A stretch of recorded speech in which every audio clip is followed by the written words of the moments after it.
this guy kept going to the point where he started threatening me. And it's like, dude, I'm gonna get the police involved.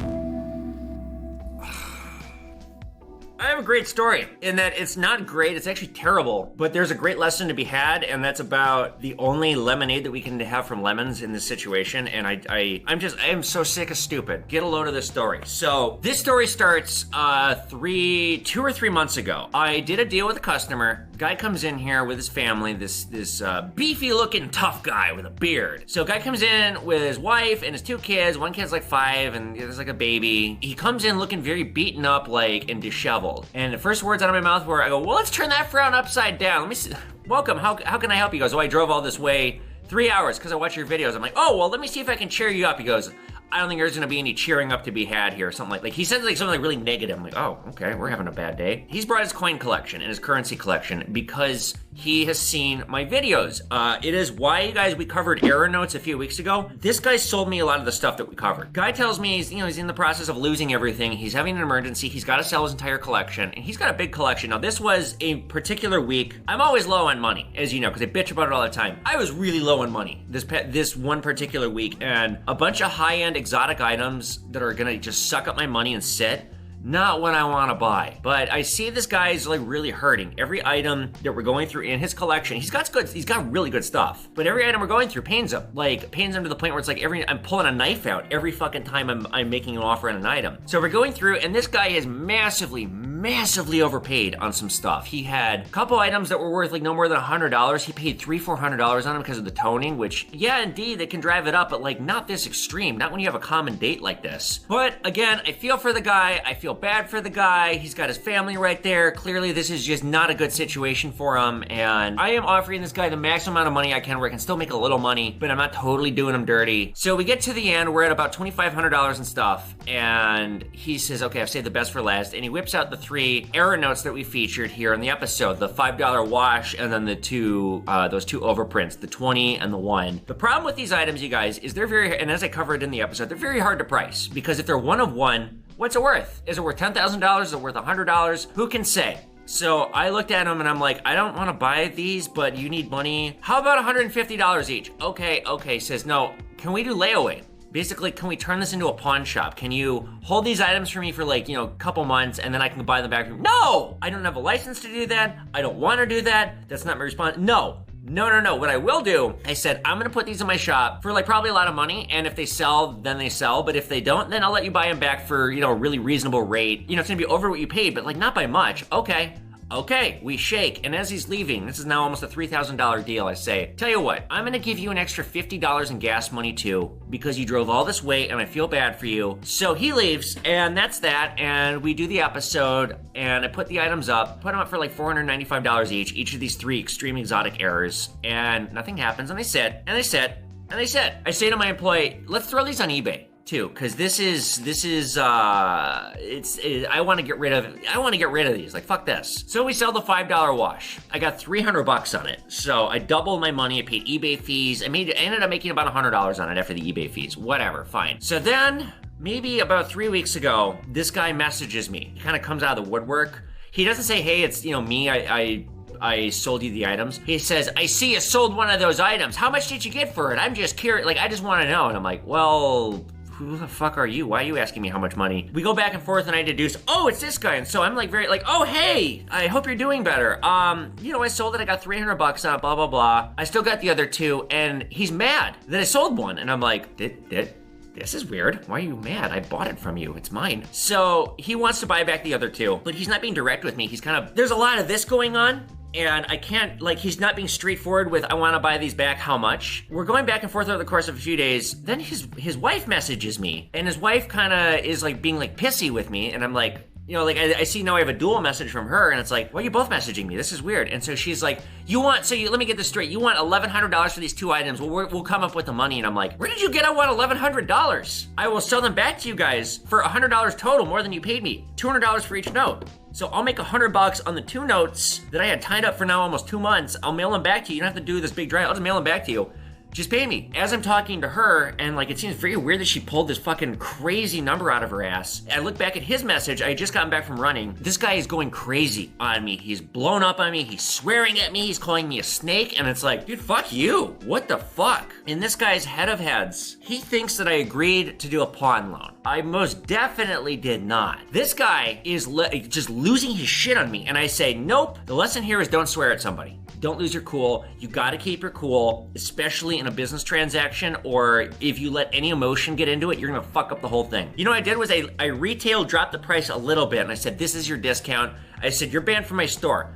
Don't talk to me. Don't communicate with me. Stay the fuck away from me, because this guy kept going to the point where he started threatening me. And it's like, dude, I'm gonna get the police involved. Now here's where we are. I now can't broadcast anything else that's happening with this because it has become a legal matter now. And I've had to take some pretty extreme steps to protect myself. So I'll keep you guys updated when this is resolved. If I can, I may never be able to talk about this again based on the resolution I'm trying to seek. Just wow, I will never give charity to somebody like this again. This started with me doing you a favor. All you had to do was be cool and not swear at me. I just can't believe that this happened. I've got this thing organized into gold, silver coins before 64. Okay. And then after, which I'm figuring are just worth what they're worth. All right. What are these? Miriam Anderson, they're ½ ounce. Each one is a ½ ounce of gold? Yeah. Oh, I see. Oh, these ones. Okay. Yeah, they're all... Oh, that came out of its little hole. No, it's all right. It's, like I said, these are not terribly popular, so it doesn't really matter that much. Okay. So how many ounces total here? 13 and a half. So that's 26,325 right here. Okay. And then there's this $200. Oh, sure. 97, $200 gold, 17.35 grams. So it's a ½ ounce. This one I'll do full melt, 1975. Does that work? Okay. So 987.50, call it 988. Oh, these thalers, yeah. These are restrikes. 4,575. All right. This, oh boy, what is this? Oh, this is from Switzerland. Yeah. 360. On this one. Here's one that was a charm bracelet. Oh gosh, this is just $2.50 gold Liberty. Okay, 240 right here. Okay. These are all silver dollars. Oh, there we go. Okay, these coins that are left in here you can spend. Okay. All right. That's everything? That is, I think we've gone through it all. Okay, so we have get you out of here. 26,325 plus 988 plus 240 plus 360 plus 200, 33,233. Okay. There's that. And let's go make a copy over here. All right. Thank you. Thank you.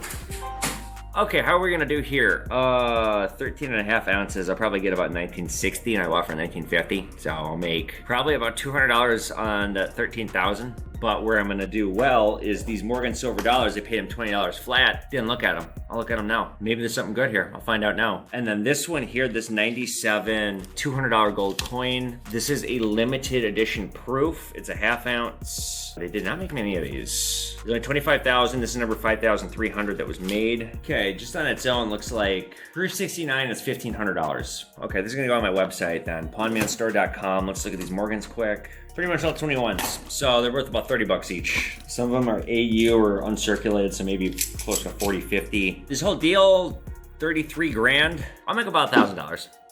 We got a remote deal here. Let's check it out. It looks like a bunch of graded coins. Peaches. All right, so, oh cool, I do save Trump stuff because I like controversy, and surely that needs no further explanation. So I might keep this one for myself, though it's not a 70. I usually only keep 70s. First Strike Eagle, oh boy. Woo. Emergency issue. Penny, as we know, I save all pennies too. I'll save that. Type 270, 69. Bullshit grader, doesn't count. MS66 Colorado. Boomer shit.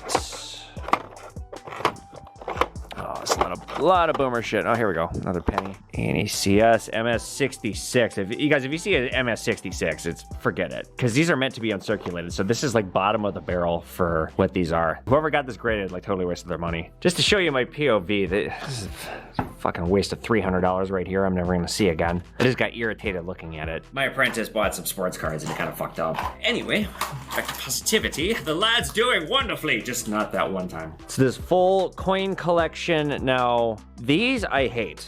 These right here are John Mercantile signed Silver Eagles. John Mercantile, 12th engraver of the U.S. Mint. I hate this gimmick that they do. A public official shouldn't be a celebrity, with, I guess, the exception of the president, I guess. They shouldn't be lending their autograph to enhance the money or value of something as a collectible. And that's what this is, and I don't like this, that he is signing these and that they command more money. I don't pay the extra money for it. I think it's a stupid boomer thing.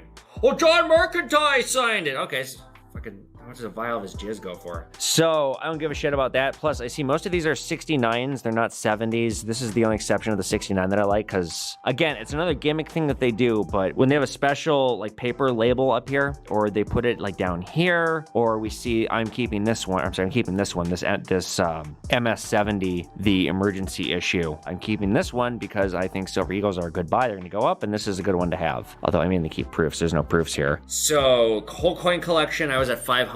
The only really good coin in here, 850 MS62 Morgan. Send me to retail price at 85. That price is right. He's also got a vintage ammo box. This is 20 bucks. I got a Big Mac coin. And these two watches right here. Yeah, whatever. Yeah, I bet they were $300, $400, $500 new. They're not new. Don't buy watches like this. All right, just a couple minutes later, I got a deal with them. So cool, that was easy. All right, on to the next.